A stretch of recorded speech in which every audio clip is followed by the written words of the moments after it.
விவசாயிகளுக்கு லாபகரமான விலை கொடுக்க வேண்டும். எங்களெல்லாம் வண்டியை விட்டு கீழே இறக்கி காலில் மிதிச்சு காலை போனா மறிச்சு அடிச்சு இறக்கி நாங்க வந்துட்டு அப்ப எங்க மேல கேஸ் போட்டிருக்காங்க. மோடி ஐயாவை பார்த்து எங்களை காப்பாத்துங்க, எங்க மேல கேஸ் போட்டாங்க. இப்ப விட மாட்டேங்கிறாங்க. 15 நாளைக்கு இங்கே உட்காந்துட்டு இருக்கிறோம். எங்களுக்கு நியாயம் கிடைக்கிற வரை இதை விட்டு எஞ்சி போக மாட்டோம். வறண்டு கிடக்குது, தண்ணியை திருப்பிட மாட்டேங்கிறா தமிழக முதலமைச்சர்.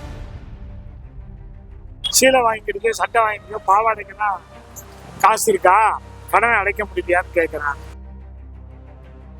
என்னை நிர்வாணம் நிக்க சொல்லி அசிங்கப்படுத்துறாங்க.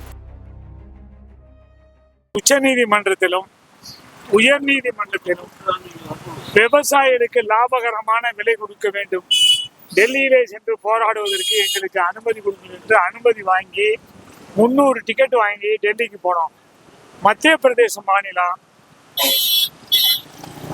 நர்மதாபுரம் என்ற ஊர்ல 2000 போலீஸ் நிறுத்தி ட்ரெயினை நிறுத்தி எங்களெல்லாம் வண்டியை விட்டு கீழே இறக்கி பாருங்க காலில் மிதிச்சு கால் எனக்கு பெரிய புண்ணாயிருச்சு. நாங்க எதுக்கு போனோம்? ஜனநாயக நாட்டுல எங்களுக்கு போராடுவதற்கு உரிமை இருக்கிறது. நாங்க யாரையும் அடிக்க போல, இல்ல இப்போ பொதுமக்களுக்கு இடைஞ்சல் செய்ய போகல. டிக்கெட் வாங்கிட்டு போனா மறிச்சு அடிச்சு இறக்கினாங்க. அப்புறம் ஊருக்கு போங்கனாங்க. 3 கோச் அட்டாச் பண்ணினாங்க. 2 கோச் அட்டாச் பண்ணா ஒரு கோச்சில் 75 பேர் உட்காரலாம், 150 பேர் 2 இருக்கு. மீதி 157 பேர்த்துக்கு இடம் இல்லாம நர்மதாபுரத்துல மறியல் பண்ணோம். மறியல் பண்ணோன்னே எங்களை நர்மதாபுரத்துல இருந்து நாக்பூர்ல மறியல் பண்ணோன்னே அப்புறம் ஏசி கோச்சில் எல்லாத்தையும் 300 பேர்த்தையும் ஏற்றி உட்கார வச்சு அனுப்பிச்சுட்டாங்க. வந்துட்டு அப்ப எங்க மேல கேஸ் போட்டிருக்காங்க. நாங்க ரயில் மறியல் போனோம், கேஸ் போட்டாங்க. அதுக்காக மோடி ஐயாவை பார்த்து எங்களை காப்பாத்துங்க ஐயா அப்படின்னு மனு கொடுப்பதற்காக நாங்கள் முயற்சி பண்ணோம். செங்கல்பட்டு கலெக்டரை இவரை பார்த்தோம், இந்த எஸ்பியை, மதுராந்தகன் டிஎஸ்பியை பார்த்தோம், இந்த மாவட்ட பிஜேபி தலைவரை பார்த்தோம். எங்களை காப்பாத்துங்க, எங்க மேல கேஸ் போட்டாங்க. இப்ப ஒரு ஆளுக்கு 300 பேருக்கு மேலே கேஸ் போட்டு ஒரு ஆளுக்கு 2000 ரூபாய் ஃபைன் எடுத்து 2 வருஷம் ஜெயில் தண்டிக்கிறாங்க. அதுக்காக அவரை பார்த்து மனு கொடுக்கலாம்னா விட மாட்டேங்கிறாங்க. அதனால இங்க நாங்க காத்திருப்பு போராட்டம் 15 நாளைக்கு இங்கே உட்காந்துருக்க போறோம். எங்களுக்கு நியாயம் கிடைக்கிற வரை இதை விட்டு எஞ்சி போக மாட்டோம். எங்களுடைய கோரிக்கை என்ன? லாபகரமான விலை தரேன் மோடி தரல. 18 ரூபா தரனுக்கு 54 ரூபா தரேன்ட்டு 24 ரூபா கொடுக்குறாரு.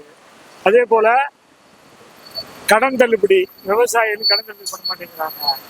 பாருங்க, மேற்கு தொடர்ச்சி மலையில இப்ப மழை பெய்ஞ்சு கேரளாவுக்கு போய் தனியா வேஸ்டா போகுது. இங்க தமிழ்நாடு வறண்டு கிடக்குது, தண்ணியை திருப்பிட மாட்டேங்கிறாரு தமிழக முதலமைச்சர். அதே போல எங்களுக்கு வனவிலங்குனால பெரிய பாதிப்பு இருக்கிறது, அதுக்கு நடவடிக்கை எடுக்க மாட்டேங்கிறாங்க. எங்களுக்கு பாதுகாப்பு இல்லாத ஒரு சூழ்நிலை. விவசாயத்துக்குள்ள எல்லாம் பள்ளிக்கூடத்துல போய் படிச்சான், எல்லாம் டிகிரி வாங்கிட்டான். ஆனா டிகிரி வாங்கிட்டா வேலை கிடைக்கல, அரசாங்க வேலை. அந்த கடனை கட்ட முடியல. கடனை கட்டலைன்னாலும் வீட்டை ஜப்தி பண்றான். விவசாய வீட்டுல இப்போ விவசாய மாணவனுடைய ஆயை கேட்கறான், உனக்கு சீலை வாங்கிக்கிட்டு சட்டை வாங்கிக்க பாவாடைக்குன்னா காசு இருக்கா, கடனை அடைக்க முடியலையான்னு கேட்கறான்.